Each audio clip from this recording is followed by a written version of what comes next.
상담심리사들의 책과 마음에 대한 이야기, 마음 부자들의 안 읽을 테니까. 읽으면 더 좋고.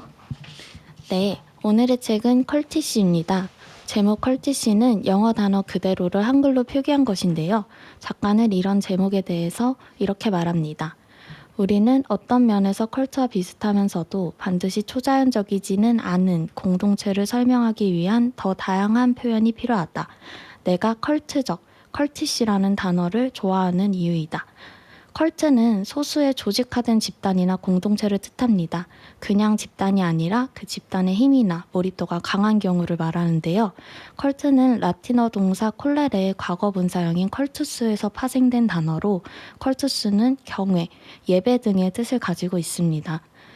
이 책뿐만 아니라 컬트에 대해서 이야기하고 있는 또 다른 책 컬트의 부제가 세상을 경악시킨 집단 광기의 역사라고 할 만큼 집단적인 광기의 지점이나 컬트 마케팅과 같이 흔히 사용하는 단어에서 마니아층을 확산하여 이익을 도모하는 점을 생각해 볼 때 이런 단어의 어원에 대해서 생각해 볼 수 있습니다. 컬트라는 소수의 매니아적으로 뭉치는 집단적 향유가 어떻게 이루어지고 개인의 삶에 어떤 영향을 주는지 이번에 저희가 소개해드릴 책 컬티시에서 이야기를 하고 있는데요. 그런 과정에서 작가는 말과 언어로 컬트 집단이 묶이고 똘똘 뭉쳐지는 그런 지점에 대해 이야기를 합니다. 각 나라마다 다른 언어를 쓰고 그 나라 사람들만 말이 통하는 것처럼 또 다른 나라처럼 이런 컬트라는 세계에서 언어는 굉장히 중요합니다. 책에서 위도가 선하든 약하든 간에 언어는 공동체의 구성원이 같은 이데올로기를 공유하도록 하는 방식이다. 구성원들이 뭔가 중요한 곳에 속해 있다고 느끼도록 하는 거다와 같이 작가가 이야기를 하고 있는 것처럼 언어를 통해 같은 이데올로기를 공유하는데 이런 지점에서 우리가 어떤 사상을 가지고 어떤 세상에서 살고 있는지를 이 책을 통해 생각해 볼 수 있다고 생각했습니다.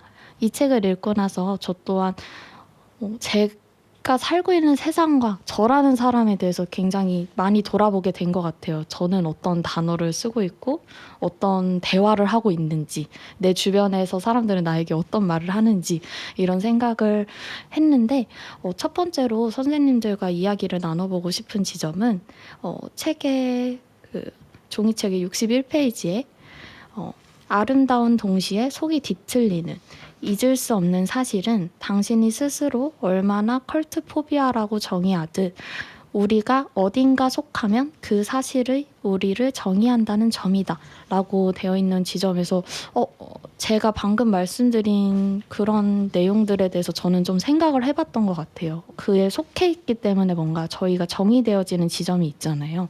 그런 점에서 나는 어디에 속해 있고 나는 어떻게 정의되고 있는지를 한번 이야기해보면 좋겠다는 생각이 들었습니다.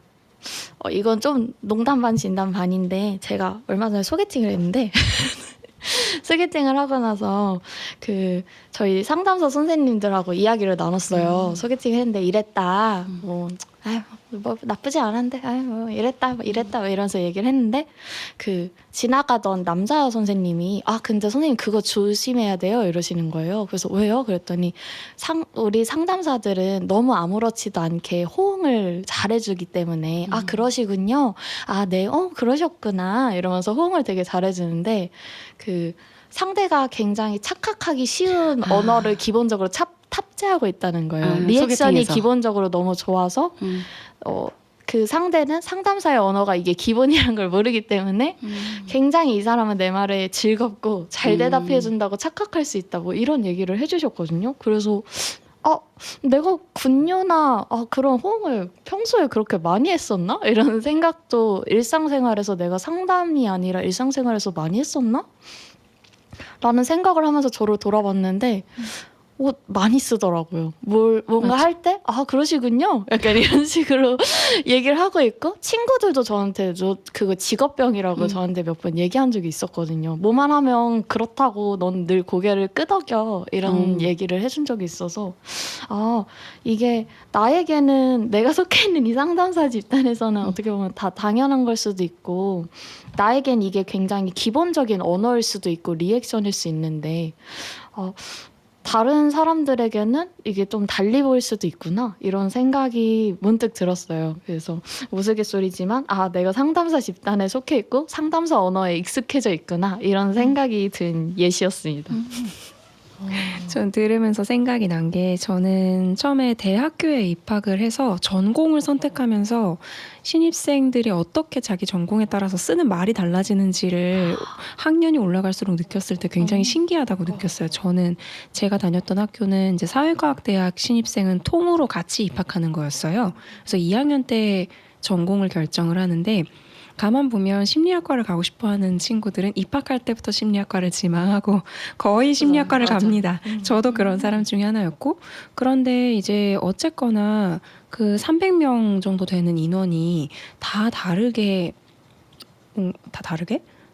네. 그러니까 이 300명 정도 되는 인원이 어쨌든 그냥 신입생 이렇게 입학을 했다가 전공을 선택하고 전공 수업을 들으면 들을수록 같은 상황에서 쓰는 용어가 달라지는 거예요. 그래서 한 번은 무슨 얘기를 하는데 친구가 별로 관심 없는 사람인데 거절을 잘 못하고 자꾸 얘기를 들어주고 하면서 둘이 애매한 관계로 흘러가길래 제가 듣고 있다가 그런 식으로 강화물을 주지 마요. 근데 제 표현을 듣고 다른 과 친구들이 엄청 웃는 거예요. 맞아요. 그게 무엇이냐고 이렇게 네, 그게 묻기도 뭐냐, 하겠는데요. 그런 것들. 이게 어쩔 수 없이 이게 그리고 게다가 이 전공을 선택한다는 것 자체가 내가 세상을 보는 렌즈를 끼워주는 느낌을 저는 많이 받았는데 그게 사실 언어를 통해서 이루어지는 게 아닌가라는 생각을 그때 했었어요. 맞아요. 또 그 밖에 사람이 봤을 때는 저는 상담사에 그런 걸 하고 있는데 사실 상담자 집단에서 저는 그렇게 따뜻한 편이 아니거든요. 저는 공감도 일단 그냥 기술이고 이 목적을 하기 위한 물론 진심으로 하지만 좀 되게 스킬적인 부분이 있다고 해서 상담자 안에서 또 봤을 때 저는 그렇게 그런 리액션을 하는 편도 아니고 약간 오히려 좀 거리를 두는 편인데 그래서 좀 요즘은 좀 혼란스럽기도 한 것 같아요. 그러니까 다양한 역할들이 한 사람의 삶에 당연히 너무 많잖아요. 그리고 어느 시점에는 이 역할이 좀 무대 위에 특히 더 올라가 있는 시점이 있고 그런데 하나의 역할이 너무 오래 그 한 무대에 있고 좀 그것만이 조명이 됐을 때는 좀 오히려 더 혼란스러워지는 부분도 있는 것 같아요. 뭔가 나에 대한 좀 정의를 하나의 역할에만 이렇게 뒀을 때는 저는 그래서 난 어떤 상담자일까 생각하면 그냥 모르겠다. 요즘 좀 네, 알수록 그냥 나한테 맞는 공부를 해야겠구나라는 생각도 들더라고요. 맞아요. 역할의 온오프 같은 것도 너무 중요한 것 같아요.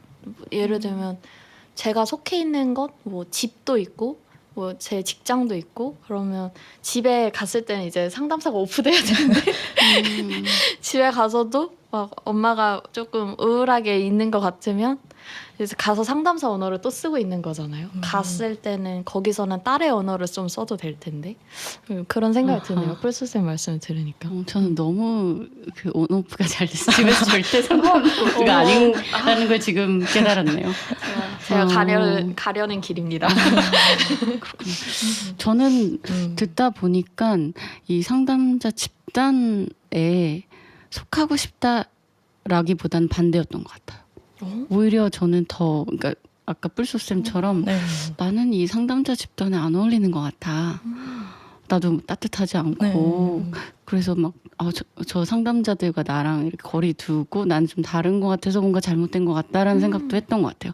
그래서 상담자들이 많이 쓰는 언어 뭐지?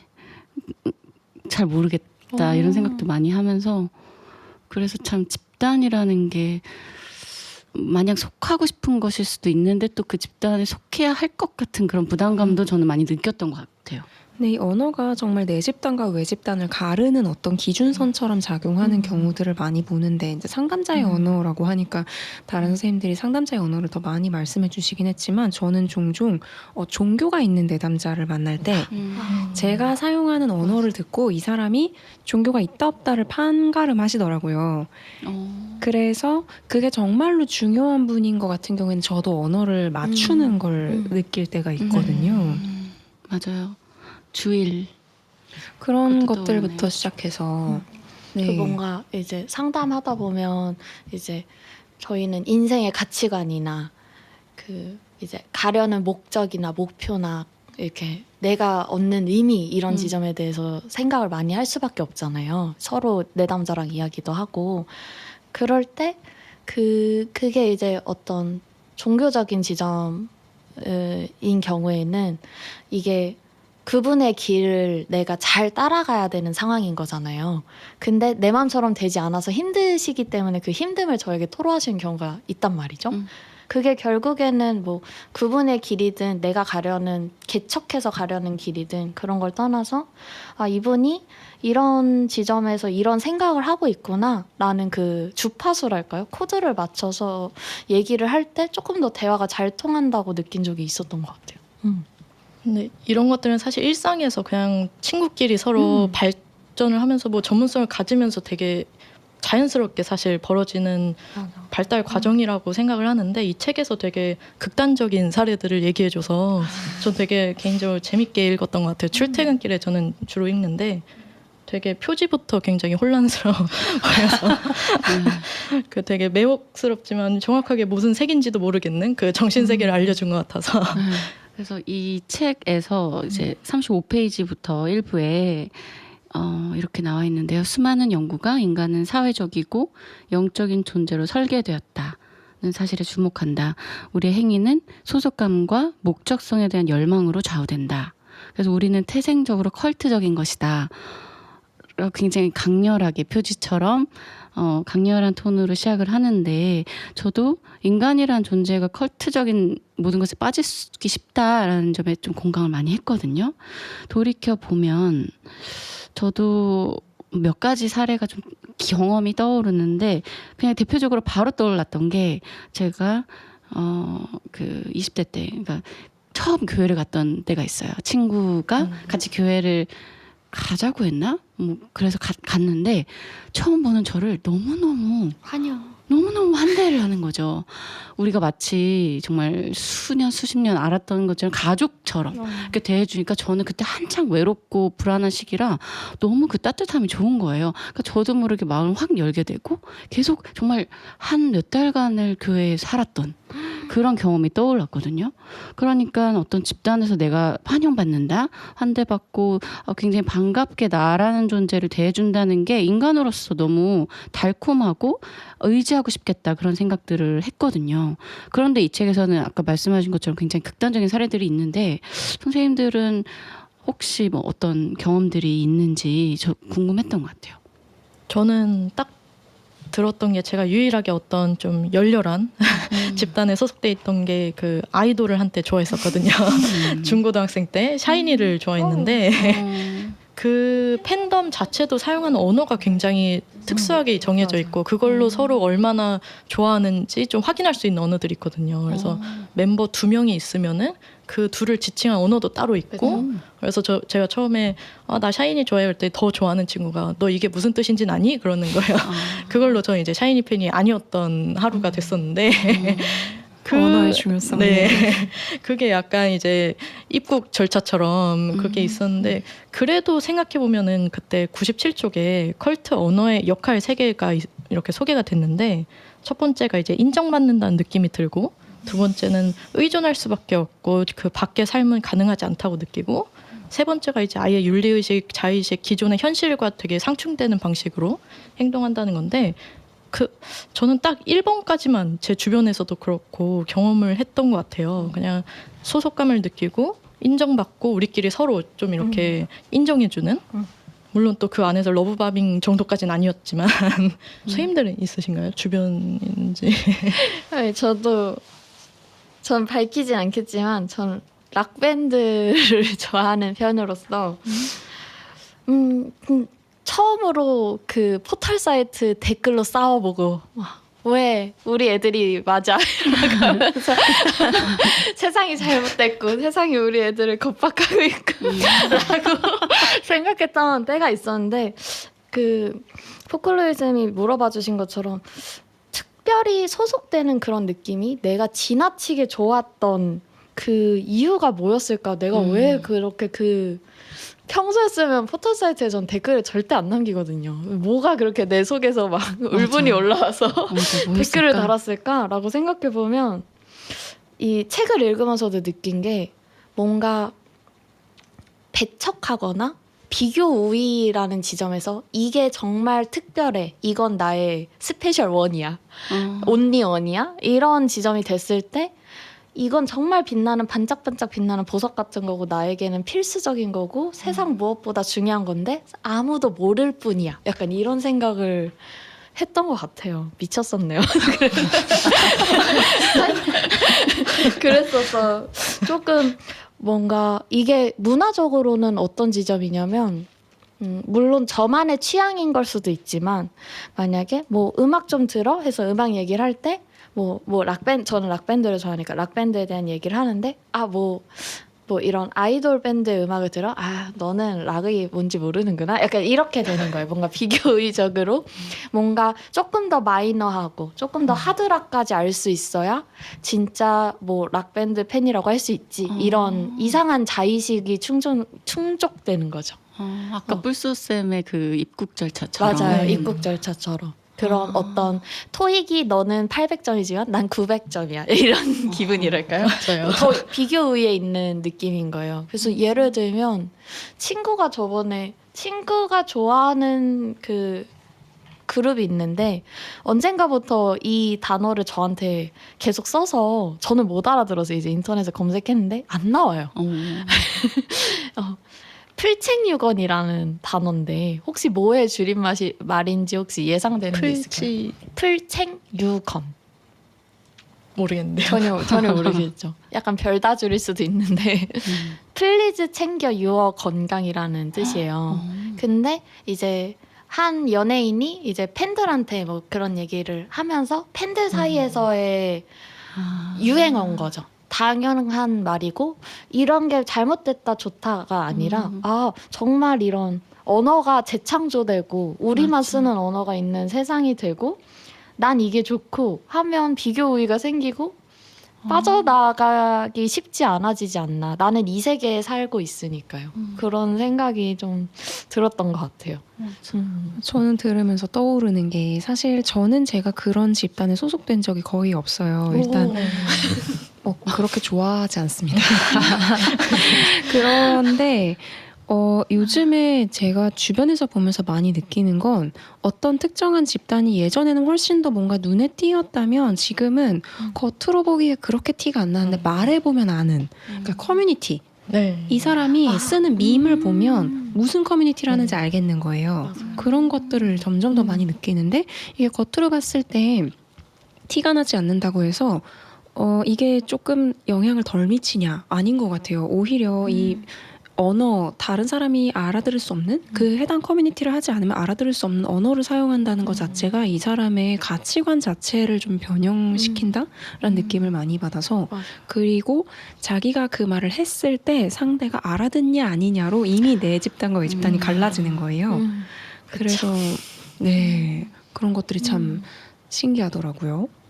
정말 이 책에서는 사이비 정말 우리가 다큐멘터리에서 접하는 그런 집단들에 대한 컬트를 좀 보여줬던 것 같은데 저는 대학교 때부터 이런 뭐 사이비 조심해라 이런 포스터 같은 거 함부로 신청하지 마라라는 글들을 많이 봤어가지고 누가 사이비에 빠질까가 좀 그냥 막연히 궁금했던 것 같아요. 어떤 사람들이 거기로 가는 걸까 궁금했는데 이 책에서 좀 소개를 해줘서 제가 막연히 갖고 있었던 편견들에 대해서도 좀 정리가 된 느낌이었거든요. 그래서 책에서 우리는 좀 어떤 사람들이 사이비나 다단계에 빠지는가 설명을 해줬을 때 저는 좀 제일 좀 와닿았던 게 생각보다 좀 능력이 있고 선량하고 사회적으로도 잘 기능하는 사람들이고 119쪽에 이처럼 사람들을 착취적인 집단으로 끊임없이 끌어들이는 거는 절박함이나 정신질환이 아니라 과도한 낙관성이라고 했는데 저는 이 부분이 되게 좀 잘 정리가 된 부분이라고 생각했는데 선생님들은 또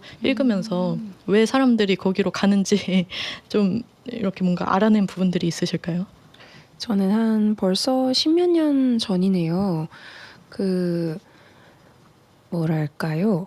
대학생들 시험 기간. 지금 보니까 다큐멘터리 같은 데서 보신 분들이 있겠지만 JMS나 신천지나 이런 좀 유명한 종교 집단에서 시험 기간의 대학생들을 노리고 24시간 카페 같은 데서 야간에 돌아다니면서 나 뭐 예를 들어 저는 신촌에서 그걸 주로 접했는데 뭐 나 연대 심리학과 학생인데 심리 검사 하나 해주실래요? 그림 검사 해주세요. 이런 식으로 접근을 해서 막 이렇게 혼자 울고 있던 학생들 뭔가 한창 힘들 때. 네, 새벽 감성에 한참 힘들고 나는 시험 범위가 한참 남았는데 세상에 나는 뭐 쓰레기다 이런 자괴감에 혼자 빠져있는 대학생들에게 접근을 해서 그런 식으로 상담을 해주고 이야기를 들어주고 하면서 연락처를 주고받고 하는 경우들을 꽤 많이 봤거든요. 그래서 한때 주의령이 내렸던 적도 있고 한국상담심리학회를 사칭하는 경우가 워낙 많았기 때문에 학회에서도 공지사항에 내건 적이 있어요. 절대로 길에서 그렇게 심리검사 하지 않는다라는 식으로. 그리고 지금도 신촌의 그 학교들에 그런 공지사항 내건 경우가 많거든요. 절대로 우리는 길거리에서 심리검사 시행하지 않는다. 만약에 우리 연구실을 사칭했다면 연락 달라라는 거를 적어 놓으신 교수님들도 있고, 그 정도로 한때 엄청나게 기승을 부렸는데 그 심리적으로 취약해져 있는 순간을 건드리는 건 맞지만 기본적으로 기능이 좋은 사람들에게 접근을 많이 하더라고요. 왜냐하면 이거는 인터넷에서 약간 농담처럼 돌았던 건데 저는 제가 게으른 쪽에 속하기 때문에 게으른 사람에게는 포교를 해도 이렇게 게을러서 뭘 할 수가 없어요.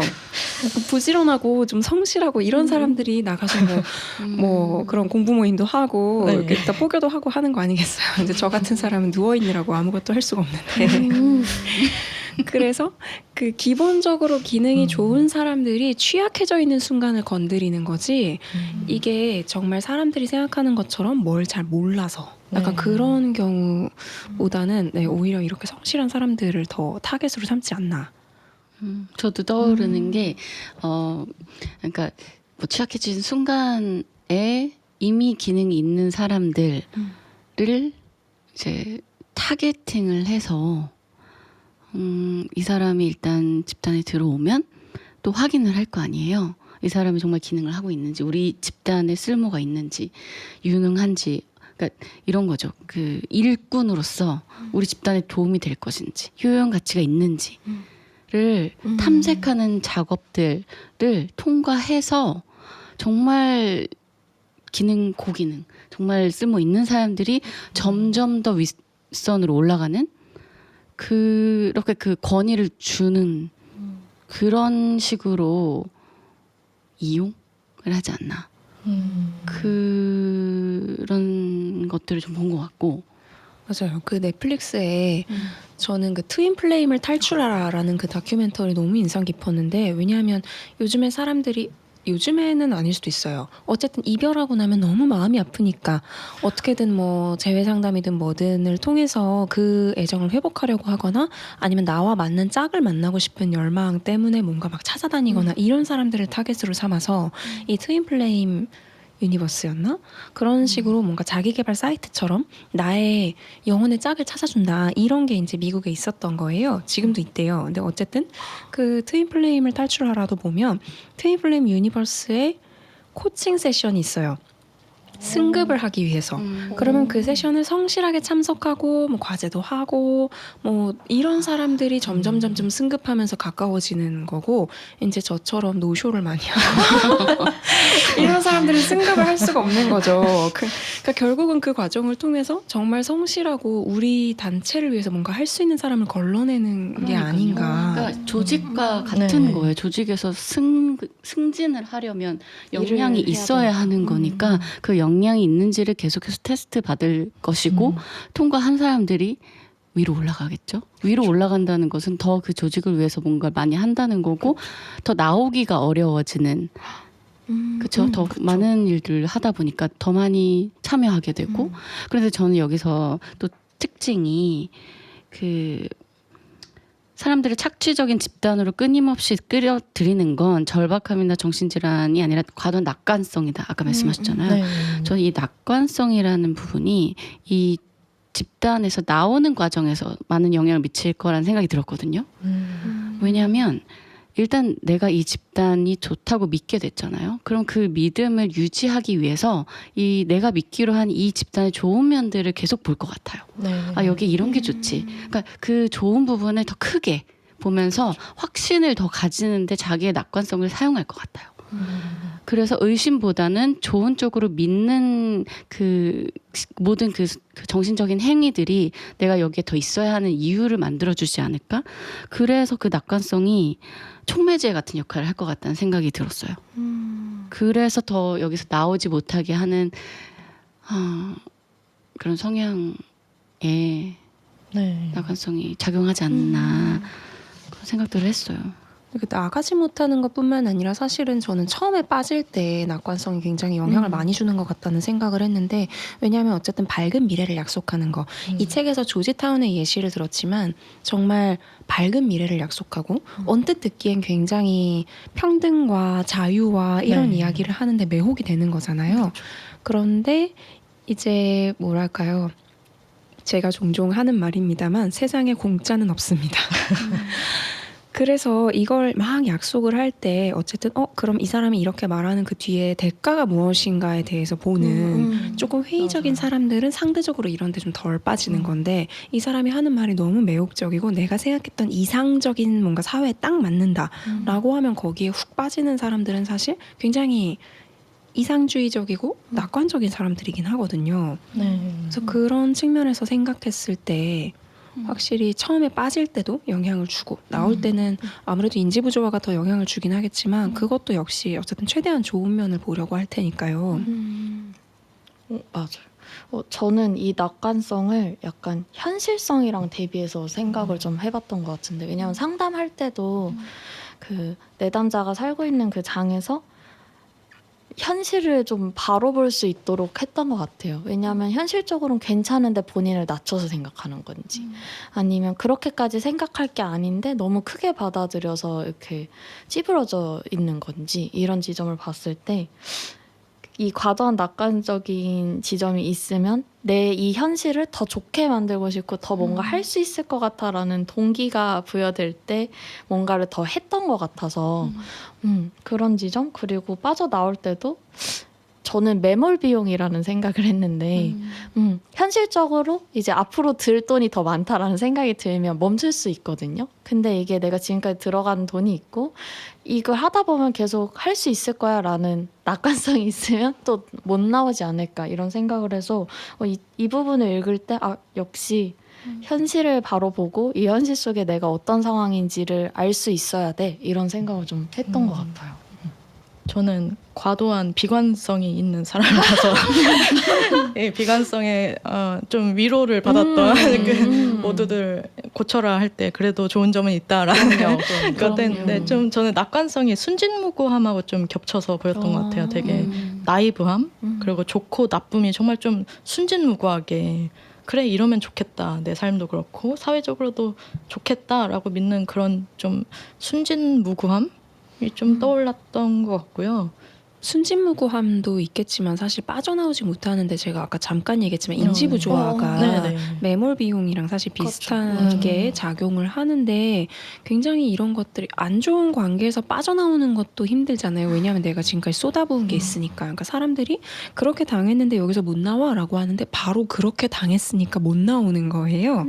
이만큼까지 내가 쏟아부었는데 이게 아무것도 아니라고? 라고 했을 때 사람이 확 무너져 내리는 거잖아요. 내가 없어지니까. 그렇죠. 그러니까 그만큼 삶의 의미라는 게 중요한 건데, 이게 이제 그 부분하고도 연관이 좀 될 것 같아요. 요즘 시대에 왜 컬트가 많은가? 이 현대의 컬트적인 집단에서 위안을 받는 또 다른 이유에 대해서 작가가 어떤 사람이 될지 너무나 많은 가능성이 있는, 적어도 정말 그렇지 않다고 하더라도 그런 환상으로 가득한 세상을 살면서 느끼는 불안한 혼란을 덜어주기 때문에 컬트는 사람들에게 점점 더 많이 퍼지고 있는 거다라고 작가가 이야기를 하잖아요. 그 실제로 소비자 심리학 실험에서도 너무 많은 선택지를 줬을 때보다 한 3개에서 5개 정도 선택지를 줬을 때 훨씬 빨리 고르더라 라는 연구들이 있었고, 사람들이 인지적인 자원이 한정되어 있기 때문에 지나치게 다양한 가능성이 열려 있으면 누가 좀 정해줬으면 좋겠어 라고 생각하기 마련이거든요. 이런 것들이 결국 따라갈 수 있는 가이드라인을 사람들이 은연중에 바라고 있는 건데, 그걸 딱 맞춰서 주기 때문에 여기에 빠지지 않는가 하는 생각도 드는데, 선생님들은 좀 어떠신지? 많은 생각들을 했던 것 같아요. 그러니까 정답을 따라가던, 그래서 따라갈 수 있었던 세대라면 정답이 무엇인지를 일단 알았지만 또 또 다른 혼란함이 있었겠죠.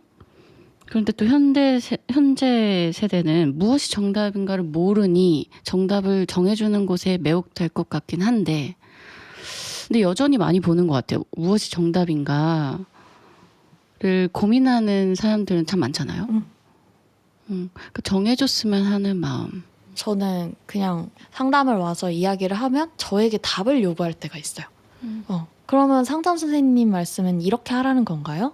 뭐 다른 사람들이 다 이렇게 하는데 제가 주장을 해도 괜찮다는 거죠? 뭐 이런 걸 확인받으려고 하거나 그러면 저보고 어떻게 하라는 거예요? 뭐 남자친구한테 원하는 걸 뭐 요구해 보라는 거예요? 라든지 뭔가 이런 답을 요구받을 때가 있을 때 그때마다 시험에 들어요. 저 또한.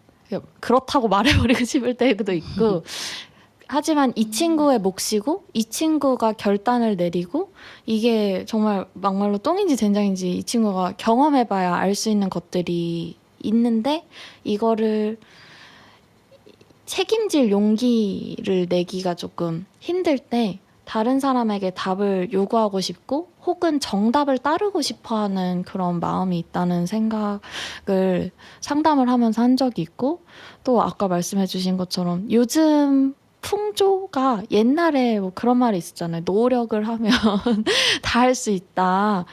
지금 세상에서는 하고 싶은 게 있으면 다 할 수 있는 세상인데 왜 노력을 하지 않니? 뭐 이런 얘기가 있다고 했을 때도 할 수 있는 건 많지만 그거를 정말 다 할 수는 없는 세상이잖아요. 그럼 결국에는 본인이 어떤 걸 선택하고 책임지고 해나가야 되는 지점이 있는데 사회적인 시선 속에서는 왜 넌 하지 않아? 라고 쳐다보니까 오히려 거기서 위축되고 정답을 골라야만 할 것 같은 그런 압박감도 동시에 가지고 있는 것 같아요. 전에 친구들끼리 연애 얘기하다가 우스갯소리로 얘기한 것 중에 옛날에 할머니 할아버지들은 그 뭐 결혼식장에서 딱 보자마자 만나서 그냥 사셨는데 오래오래 행복하게 뭐 살고 있다 뭐 이런 얘기를 하면서 요즘에는 왜 이렇게 연애가 힘들까 뭐 이런 얘기를 친구들끼리 한 적이 있었는데 그때 어떤 연예인이 그런 얘기를 했어요. 20대 때 연애는 한 10개 중에 한 대충 한 4, 5개만 맞아도 그래도 좋은데 한번 만나볼까? 이렇게 되는데 30대 연애는 10개 중에 뭔가 하나라도 안 맞으면 이 사람이랑 안 될 것 같으니까 만나면 안 되겠다라고 해서 굉장히 따져보고 안 만난다. 뭐 이런 얘기를 연예인 중에 누군가 한 적이 있는데 친구들끼리 엄청 공감했거든요. 그만큼 많은 가지수를 따지면서 나에게 뭔가 딱 맞고 정답인 것 같은 걸 하고 싶어하는 마음인 것 같다고 생각했어요. 요즘에 뭔가를 할 때 그래서 따지다가 하지 않는 그런 지점이 있지 않나 이런 생각이 들었어요. 네, 그 연애 얘기를 하셨으니까 말이지만 데이트의 탄생이라는 책이 있는데요. 이 책이 물론 근대 미국, 근현대 미국만 본 것이긴 해요. 그렇긴 한데 데이트라는 개념과 이 연애와 결혼이 어떻게 결합했는가에 대해서 쓰인 책인데 재미있거든요. 근데 애초에 연애 결혼이라는 것 자체가 현대 사회의 산물이고 그렇다면 맞아요. 이 파트너가 나와 딱 맞아야 된다라는 기준도 사실은 굉장히 최근에 생긴 기준인데 문제가 뭐냐면 나와 딱 맞는 사람을 찾으려면 사실은 나에 대해서 알아야 되거든요. 그쵸. 근데 사람들이 생각보다 나에 대해서 잘 몰라요. 나에 대해서 잘 모르는 상태에서 남들이 보기에 좋은 사람을 찾으려고 하는데 나는 이 사람이 마음에 드는 것 같은데 안 드는 것 같은데 막 이렇게 고민이 될 때 그러면 나는 어떤 사람인가, 내가 어떤 미래를 꿈꾸고 어떤 파트너와 함께하고 싶은가에 대해서 생각을 하는 게 아니라 80, 80, 80을 만나라고 했어. 육각형의 이제 이런 생각을 하는 거죠. 네, 정말 그런 것들이 너무 많고, 그러니까 결국은 내가 나에 대해서 탐구하고 이런 것들이 두렵거나 뭔가 잘 모르겠거나 이렇게 할 때 남들이 뭔가 정해주는 대로 따라가고 싶어하는 것들이 많이 생기는데 컬트도 그래서 사람들이 조금 불안정한 지점을 건드리는 것이 아닌가. 뭔가 어떤 커뮤니티에 소속이 되면 완전히 그 커뮤니티에서 어떻게 착장을 어떻게 하고 다니는지 어떤 말을 어떻게 쓰고 어떤 순간에 어떻게 행동하고 하는 것까지 정해줄 때도 있잖아요. 이 작가가 컬트가 지금 이 시점에서 명성을 떨치게 된 건 전혀 우연이 아니다. 21세기는 사회정치적 불안감과 교회나 정부, 거대 제약회사 및 대기업 등 오래전에 확립된 기관에 대한 불신의 분위기를 조성했다. 이런 사회 분위기는 레딧 인셀부터 우우 웰리스 인플루언서까지 모든 종류의 새롭고 비전통적인 집단이 생겨나기에 완벽한 조건이다. 기존 집단에서 제공하지 못한 해답을 주겠다는 약속은 신선한 매력으로 다가온다. 게다가 소셜미디어의 발달과 결혼의 감소로 문화권을 불문하고 고립감은 역사상 최고 수준이며 사회 참여는 기록적으로 저조하다. 포브스는 2019년 외로움을 유행병으로 지정하기도 했다. 이게 이제 지난번에 저희가 언급한 고립의 시대와도 맞닿은 부분이고 또 이 레딧 인셀 우우 웰리스 인플루언서 이런 것들이 이 용어가 등장하는 것 자체가 이 인셀 테러라는 책이 또 있어요. 그 책에서 인셀 커뮤니티가 어떻게 발달해 왔는가에 대해서 다루는데 처음에 들어가면 그 커뮤니티에서 사용하는 언어부터 뭐 우리나라 말로 하면 닭눈삼이라고 어떤 커뮤니티에 들어가면 닭눈삼 닥치고 눈팅 3개월은 해야 된다? 사흘? 3개월? 맞아요. 모르겠어요. 네. 그렇게 이야기를 하는데, 그러니까 그 안에 문화와 언어를 익혀라라는 거잖아요. 그리고 거기에 맞게 다 행동을 해야 되고, 그래서 처음에 익힐 때야 시간이 걸리지만 익히고 나면 그대로만 하면 되는 거예요. 너무 좋은 가이드라인이죠. 이게 꼭 인셀에게만 해당이 되느냐? 아니라는 거죠. 아까 여러 가지 커뮤니티를 이야기했지만, 여기 우우 웰리스 인플루언서, 이제 인스타그램 같은 데서 힙하게 정신건강과 뭔가 신체 건강 주로 요가를 이용하시죠. 명상이나 명상 뭐 이런 마음 비슷한 챙김. 것들 마음 챙김 이런 언어들을 제일 많이 쓰시는 것 같은데 어쨌거나 그러면 또 뭐 그런 운동도 어떤 운동 해야 될지 뭐 클린 이팅 얼마나 깨끗한 식사를 해야 하는지 뭐 어떤 옷을 입어야 하는지 이런 것까지 딱 코드가 정해지잖아요. 결국 이런 것들을 사람들이 막 혼란스러워하고 내가 누군지 알고 싶은 노력을 좀 안 하고 싶을 때 따라갈 수 있는 아주 손쉬운 선택지 패키지가 아닌가라는 생각이 좀 들더라고요. 저는 그래서 이 책의 저자가 한국 사람이었으면 되게 사견도 많이 쓰고 되게 할 말이 많은 막 괄호도 중간중간 굉장히 많고 그랬는데 한국 사람은 사주랑 그 뭐죠 신점이 좀 들어갔을 것 같아요. 생각보다 주변에서도 다들 이렇게 굳이 말만 안 할 뿐이지 한번 물어보면은 가는 데 있고 분기마다 가고 그리고 예약 잡기도 굉장히 어렵고 사실 상담사보다 돈도 더 많이 받으시는 것 같고요. 그래서 정말로 뭔가 이 불안함과 말씀해 주신 것처럼 사회적인 제도나 그 어느 때보다 인간 인류 역사에서 제일 자본주의 사로 가면서 본인의 책임이 제일 우선시되고 자유라고는 하지만 사실 제일 다 책임감으로 되니까 좀 그러면서 이 불안을 정말 뭔가 하나 답을 다들 원하는 것 같다라고 생각도 들고 그러지만 본인에 대해서는 잘 정말 다들 모르는 느낌이 들어요. 그 에리 프롬이 자유로부터의 도피에서 인간이 자유로우면 필연적으로 불안할 수밖에 없다는 이야기를 또 하잖아요. 본인이 네. 선택을 해야 하니까. 그러면 거기서 벗어나기 위해서 이 불안감에서 벗어나기 위해서는 어쨌든 타인이 얘기하는 것들, 타인이 선택하는 것들을 따라하는 것들이 어떻게 보면 하나의 해답이 될 수 있지만 그러면 또 나 자신에 대해서 알 수가 없고 뭐 이런 것들에 대해서 실존 철학에서 제가 너무 뭉뚱그려서 얘기했습니다만 아무튼 실존 철학에서 인간이 자유로우려면 필연적으로 불안할 수밖에 없는 실존적인 불안에 대해서 이야기를 하니까요. 근데 그거를 견디기가 사실 쉽지는 않죠. 이 사주나 신점 정말 우리나라에서 불안할 때 사람들이 가잖아요. 그런데 이게 실제로 그런 것과 관련이 없는 것들도 그렇게 만드는구나라는 생각을 한 게 MBTI. MBTI 검사 자체는 옛날부터 많이 쓰던 거예요. 그런데 요즘에는 뭐 예를 들면 ISTJ면 ISTJ의 연애 스타일, ISTJ의 의상, IST 뭐 이런 것까지 다 정해져 있더라고요. 그래서 그 MBTI를 듣자마자 이 사람에 대해서 개념화를 하는 그런 것들을 보면서 옛날에 유행하던 혈액형이랑 크게 다를 바 없다. 라는 생각이 들고 그만큼 뭔가 선택지를 좁혀서 타인을 쉽고 빠르게 이해하고 싶고 나 자신에 대해서도 쉽고 빠르게 정의 내리고 싶고 이렇다는 생각이 좀 들었습니다. 그러니까 그 유명한 자기계발 프로그램들을 보면 마케팅 확실하게 할 때가 이거 들으면 100% 부자가 되고 그런 확실한 답을 갖고 있다라고 얘기를 하잖아요. 그 카피를 정말 믿고 정말 이렇게 내가 돈을 지불하고 시간을 지불하면 그것을 얻겠지라고 믿고 싶은 것 같아요. 그래서 그 불안함, 불확실성, 답을 얻고자 하는 마음 그런 것들을 확실하게 이렇게 타겟팅할 수 있는 게 굉장히 다양한 마케팅 하는 것들 그래서 떠올랐어요. 제가 책 전반에서 와, 이 문장은 진짜 명문장이다라고 생각했던 것 중에 하나가 248페이지에 의미 만들기는 성장 산업입니다라는 문장이었거든요. 그래서 이게 이 컬티시 책을 읽으면서 아까 우리가 말한 것처럼 결국에 나를 알고 내 기준이 명확하고 하면 이렇게 내가 해내고자 하는 만큼 해낼 거고 그 길을 갈 텐데 어떤 집단에 속했을 때 혹은 관계 속에 왜 우리는 이런 문제들이 생길 수 있을까라고 보면서 이 책을 읽을 때 과연 이게 어디까지 영향을 미치고 있는 걸까라고 생각하면서 책을 읽었거든요. 그중에 제가 엄청 찔렸던 부분이 이 피트니스 부분인데 책에 이런 부분이 있어요. 읽어드릴게요.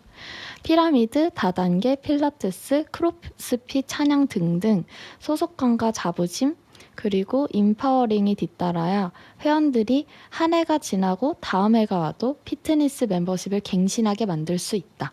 언어는 공동체와 동기부여라는 중독적인 콤보를 엮는 접착제다. 이런 부분이 있었는데 읽으면서 그런 생각을 했던 것 같아요. 보면 광고 문구도 그렇고 뭐, 당신의 여름 이대로 갈 건가요? 뭐 우리만 따라오면 어디서 보셨죠? 우리만 따라오면 당신도 될 수 있다. 뭐 당신도 이런 바디 프로필 찍을 수 있다. 뭐 언제까지 그렇게 살 거냐? 뭐 이런 식의 우리를 따라오면 이제 새로운 삶을 살 수 있다. 이런 식의 마케팅 문구라든지 그런 것들을 곳곳에서 보는데 운동이라는 건 저는 제 건강을 위해서 하는 거였는데 어느 날 정신 차려 보니까 바디 프로필을 찍기 위해 제가 운동을 하고 있는 것 같은 착각이 들 때가 있었어요. 그리고 또 굉장히 저를 치얼업을 해주시죠. 당신 할 수 있어요. 한계에 부딪혀 보세요. 아니야, 아니야, 들 수 있어. 해봐. 우선 들고 생각해. 그 이런 한계에 것들. 부딪히라는 게 너무 자기 착취적이잖아요. 그런 게 할 때는 뭔가 이겨냈다는 느낌이 들 때는 예를 들면 제가 데드리프트를 60에서 이제 65를 했을 때는 난 65를 할 수 있는 사람이었고 이걸 이제 우리 선생님이 나를 이끌어줬어라고 생각하면서 이 선생님의 말을 신봉하게 되는 거예요. 믿고 따르고 PT를 추가 결제하고 근데 그러다 부상이 생기면 부상 생기는 그렇죠. 사람 많잖아요. 그러니까. 그것도 책에 나옵니다.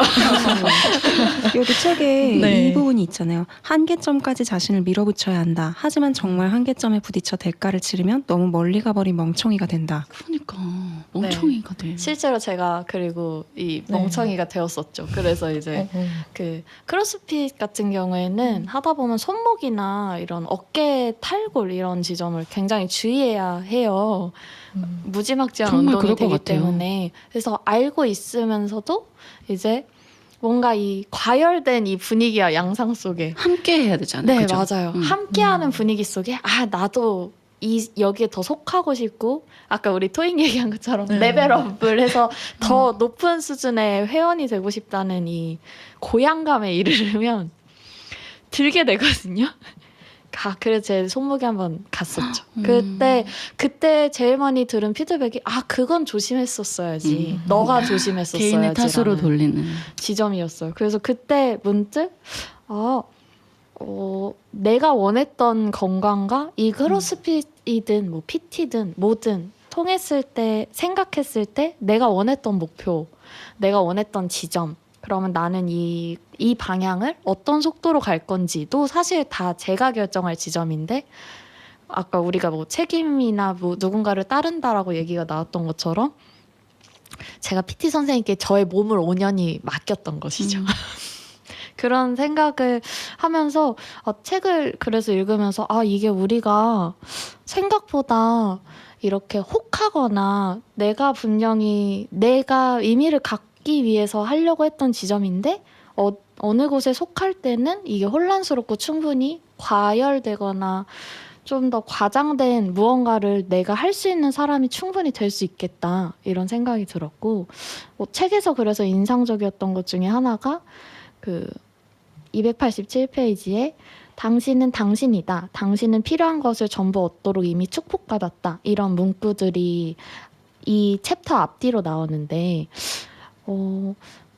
내가 이렇다는 걸 스스로 알고 있다면 다른 사람이 그거를 더 어떻게 뭔가를 하거나 흔들거나 아니라고 해도 아니요 전 이런 사람이 맞는데요 라고 할 수 있고 맞아 넌 그런 사람이야 그러니까 뭔가 좀 더 해봐 라고 했을 때도 아니요 저는 이 정도까지만 하고 싶어요 데드리프트 60으로 만족합니다 이렇게 할 수 있는데 뭐 더해서 이제 좀 더 기록을 세워보자 라고 현혹할 때 제가 전 좀 천천히 가고 싶어요 이렇게 말할 수도 있는데 그게 흔들려질 때 어떤 만족감과 유대감으로 인해 흔들려질 때 나라는 사람이 흔들릴 수 있는 게 아닌가 이런 생각이 들었습니다. 근데 정말 그 발레나 요가 같은 경우에도 사주면 다리를 찢을 수 있다. 혹하네요 벌써. 그 당신이 매일매일 하지 않아서 그렇다. 뭐 이런 얘기를 한다거나 후골 할 수 있다. 생각보다 요추는 소중합니다. 그렇게 함부로 다루면 안 되는데 어쨌든 충분히 당신도 후골을 잘할 수 있습니다. 다리를 일자로 찢을 수 있습니다. 라고 하면서 하다가 실제로 햄스트링이 나가거나 하면 이게 다리를 그만큼까지 혹사시키면 안 됐지. 몸에 충분히 열을 안 내서 그래. 뭐 이런 류의 말들을 하는 걸 들을 때 이게 믿고 따라오는 사람이 늘 잘못한 것이 되는 그런 것들이 진짜 굉장히 유사한 경향이 있다라는 생각이 들고 근데 어쨌든 그러니까 나는 내가 초보자니까 잘 모른다고 생각해서 강사의 말만 따라갔는데 강사가 나의 모든 걸 책임져 주지 않는구나라는 걸 알게 되는 순간에 그 사람들의 배신감이 있잖아요. 저 버려졌죠. 참. 그래서 이 책에서도 사실 결국은 내가 나 자신의 주관을 완전히 놓으면 안 된다는 부분을 조금 집중해서 이야기하는 것 같은데 이게 옛날 세대보다 더 힘들어진 이유 중에 하나가 이 책의 거의 마지막 부분에 각자가 개인의 온라인 정체성을 큐레이팅의 게시물을 올리면 애플리케이션은 메타데이터로 이 페르소나를 포착하고 거부할 수 없는 타깃 광고와 맞춤형 피드를 통해 강화한다. 알고리즘이요. 알고리즘만큼 우리의 심리적 충동을 이용해 먹는 컬트 지도자는 없다. 알고리즘이 우리를 토끼굴로 내려보냄으로써 우리는 적극적으로 검색하지 않는 이상 동의하지 않는 수사법 자체를 마주치지도 않는다. 그렇죠. 그래서 정말 요즘 유튜브나 뭐 인스타그램 광고 이제 차단, 뭐 제거 이런 거 있잖아요. 계속 보여주는 거. 정말 그 기능 꼭 필요한 것 같아요. 근데 사실은 그게 가장 큰 수익 구조이기 때문에 이게 지난번에도 언급했는지 지금 기억이 안 나는데 넷플릭스의 소셜 딜레마라는 다큐멘터리에 이 알고리즘을 어떻게 형성하는지에 대해서 전에 메타에서 근무했거나 뭐 이렇게 좀 관련 분야에서 근무했던 분들이 나와서 이야기를 하는데 이 알고리즘을 통한 타깃 광고가 가장 큰 수익을 가져다 주는 거죠.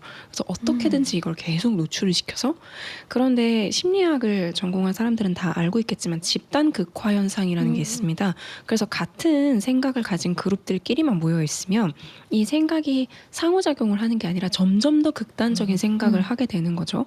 이 집단 극화 현상이 실제로 비행기 추락 사고까지 연결되었을 정도로 심각하고 위험한 상황까지 만들 수가 있는데 이제는 전반적으로 알고리즘을 통해서 모두가 집단 극화를 향해 달려나갈 수 있는 극단적인 사회가 되고 있는 거죠. 저도 그 다큐멘터리를 봤는데 자세한 좀 옛날에 봐서 기억은 안 나는데 딱 그냥 한 줄 평으로 기억나는 게 생각보다 내가 생각한 내 취미가 내게 아닐 수도 있다라는 생각이 들더라고요. 그걸 보니까 알게 모르게 형성된 걸 수도 있겠다라는 생각이 들었어서 되게 이 책 읽으면서도 생각이 좀 그런 부분에서 많이 들었던 것 같아요. 그러니까 내가 원하는 게 이게 맞는가를 한 번씩 점검할 수 있는 자기의 정체성이 참 중요한데 그런 점검이 없이 그러니까 자기가 단단하게 세워지지 않은 상태로 물 흘러가듯 어떤 집단에 속해 있다 보면 어느새 나는 이미 그 집단에서 요구하는 대로 나도 모르게 하고 있어. 근데 어떻게 나가야 될지 모르겠고 이미 너무 내 삶의 중요한 파트라기보다는 거의 전부가 되어버린 경우도 많잖아요. 그래서 참 위험하다는 생각이 들어요. 물론 이 작가가 이 책의 거의 마지막 부분에서 과도한 경계심, 그렇다고 해서 또 우리가 과도한 경계심을 갖고 있으면 이게 인간으로 사는 삶의 가장 매혹적인 부분을 망쳐버릴 수 있다. 다른 선택을 너무 두려워한 나머지 연결이나 의미를 조금도 믿지 않는다면 얼마나 외로울까라는 이야기를 또 함으로써 우리가 컬트에 빠지는 것 자체가 문제라기보다는 네. 어쨌든 균형을 잡는 게 필요하다는 걸 이야기를 하고 있잖아요. 그래서 사실 확인과 교차 점검 그리고 영적 만족감이 예상치 못한 곳에서 올 수 있다는 생각을 수용하는 태도가 적절히 배합되기만 하면 우리는 안전할 수 있다. 라고 그래서 결국은 이 균형을 잡기 위해서 계속 좀 시간을 갖고 나를 돌아보고 네. 내가 어떤 것들의 영향을 받고 있는지를 아는 것들이 참 중요한 것 같아요. 맞아요. 이 책에서 컬트가 다 사이비다라고 말하진 않았어서 맞아요. 사실 건강한 컬트가 더 많고 위험한 컬트는 드물다라고 책의 49쪽에 나왔었거든요. 그래서 건강한 컬트는 또 어떤 건지도 정확하게 알고 이런 컬트 부분에서는 내가 좀 잘 알아차리면은 굉장히 도움이 될 것 같다는 생각이 드네요. 이 책을 통해서 정말 우리가 알고 있었지만 간과했던 부분들에 대해서도 좀 더 돌아볼 수 있었던 것 같고 그리고 역시나 나 자신에 대해서 아는 것이 얼마나 중요한가를 좀 더 생각해 볼 수 있었던 것 같은데 이 책을 보면서 선생님들은 좀 어떤 이야기를 마지막으로 좀 해주고 싶으신가요? 저는 우리가 살면서 타인과 연결되고 싶은 마음은 너무 자연스러운 인간으로서의 네. 마음이잖아요. 그런데 내가 어떤 사람이나 집단에 소속되고 연결되고 싶을 때 조금이라도 나의 안정감도 좀 생각해보면서 그 집단에 조금씩 이렇게 마음도 열고 또 내가 그 안에서 어떤 것을 얻고 있고 아까 말씀하신 것처럼 어떤 영향을 받고 있는지 그러니까 강렬하고 빠르게 어딘가에 소속되기보다는 좀 잔잔하고 느리더라도 내가 어떤 영향을 받고 있는지를 점검하면서 내 안전을 항상 좀 어느 정도 생각하면서 집단과 타인과 연결되었으면 좋겠다. 그리고 만약 지금 내가 어딘가에 소속되고 싶고 연결되고 싶다. 혹은 뭐 영적으로 좀 공허하다라고 느끼는 분들에게는 이 책이 도움이 되겠다. 그런 생각을 해봤어요. 이 책이 되게 자연스럽게 마지막 책이 됐는데 잘 마무리를 해주는 책인 느낌이 들어요. 저희가 늘 나에 대해서 아는 게 중요하다 하지만 또 다른 약간 투트랙이라고 저는 생각하는데 자기에 대한 정확한 이해하고 그걸 타인과 함께 나누면서 내가 어떤 사람인지 하면서 좀 성숙한 관계를 하는 기술은 좀 다른 기술로 우리가 투트랙으로 키워가야 된다고 생각이 드는데 그래서 이 전 책들도 그렇고 우리는 어쩔 수 없이 1대1 관계에서도 건강한 경계를 세워야 되고 또 집단으로 갔을 때도 상처받은 타인을 위해 어떤 집단원이 돼야 될지 또 생각을 해야 되고 또 내가 어떤 집단을 고를지에 대해서도 되게 좀 세심하게 골라야 된다는 그런 것들을 같은 맥락에서 사실 알려준 책들이라고 생각이 들어서 좀 좋은 마무리 책이었던 것 같았어요, 저는. 맞아. 저도 책 읽으면서 이전에 저희가 이야기 나눴던 부분들이 다 스쳐 지나가서 되게 다양한 지점에서 언어와 관계성에 대해서 이야기를 해볼 수 있는 책이라고 생각했고 언제나 언어가 현실을 기반으로 해야 된다라는 생각도 하게 됐던 것 같아요. 책에서 그 62페이지에 하지만 더 중요한 사실은 아직 모르거나 이해하지 못한 것에 닿기 위해서라도 언어를 사용한다는 사실이다. 우리는 말로 현실에 숨을 불어넣는다라는 문장이 있었는데 결국엔 상담에서 늘 하는 일이 그 사람의 현실을 보고 앞으로 나아가고 싶은 그 사람의 마음을 마주했을 때 그분이 정말 힘을 얻어서 나아갈 수 있었던 부분들이라고 생각하거든요. 상담에서 제가 하고 있는 일이 그런 일이구나 이런 생각도 들었고 또 제 자신, 저의 마음, 저의 주관 이런 걸 돌아봤을 때도 나는 그런 지금 어떤 언어를 이루고 어떤 집단 속에서 어떤 생각을 가지고 살아가고 있나 어떻게 균형을 잡아가기 위해서 계속 노력해오고 있을까라는 생각을 하면서 정말 나는 나의 마음에 솔직해야겠다. 내 현실을 내가 먼저 바로 볼 수 있어야겠다라는 생각을 할 수 있도록 도와준 책이었다고 생각합니다. 네, 그러니까요. 이게 지금 나만의 직감이나 나만의 느낌을 믿어라라고 말씀을 드렸을 때 어떻게 나만의 독창적인 걸 다 창조하나요? 라고 하시는데 사실 그런 건 아니고요. 정말 우리가 어떤 것들을 취사 선택을 하는 관찰하는 내가 있다, 관찰하는 자아가 있다라는 부분을 좀 더 생각해 주시면 좋을 것 같다고 생각했어요. 그래서 이 책에서도 거의 마지막 부분에 적당히 신중한 질문을 던지고 자신의 논리적 사고나 다 이유가 있는 감정적 직감을 포기하지 않도록 주의하는 것만으로도 우리는 고립된 고민에서든 억압적인 스타트업 직장에서든 사기꾼 인스타그램 구루 앞에서든 정신을 바짝 차릴 수 있다.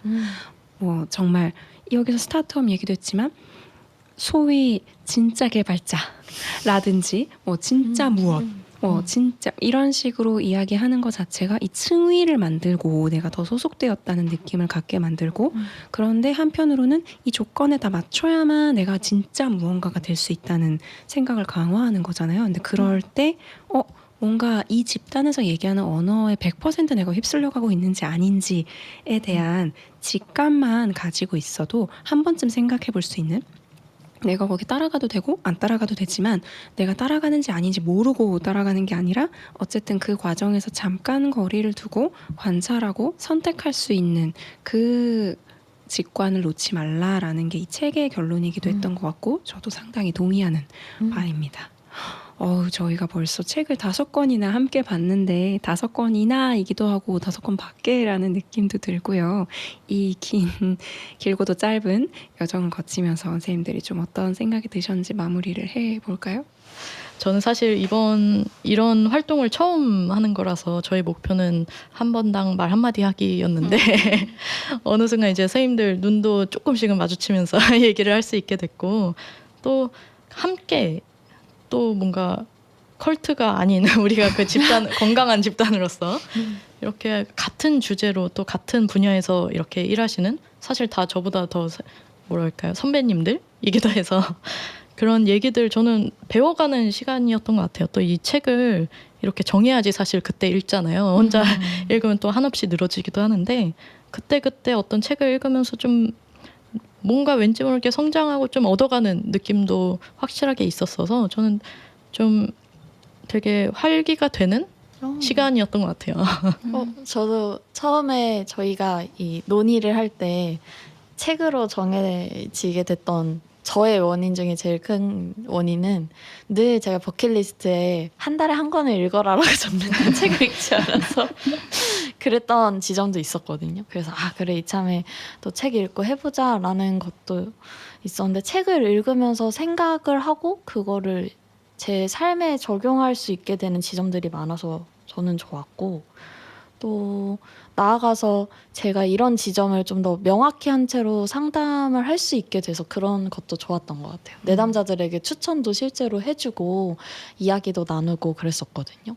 그리고 마지막으로 이런 팟캐스트나 제가 책을 읽고 느낀 감상에 대해서 이야기를 들은 친구들이나 혹은 내담자분들이 좀 더 명확하게 내가 생각해보고 알 수 있어서 좋았다. 그리고 선생님도 이런 생각을 한다는 게 굉장히 큰 위로가 됐다. 그리고 또 참고할 수 있는 내용이나 영화에 대해서 알면서 계속해서 본인을 보는 작업을 계속 이어나가시더라고요. 제 친구들도 그렇고 내담자분들도 그렇고. 그래서 이렇게 책을 매개로 이야기를 하고 나라는 사람을 계속 볼 수 있는 거울을 여러 개 만들 수 있는 작업이었던 것 같아서 정말 뜻깊고 고맙고 감사했습니다. 저는 이 책들이 보통 제가 읽었던 책들과는 좀 색이 다른 것들도 많았거든요.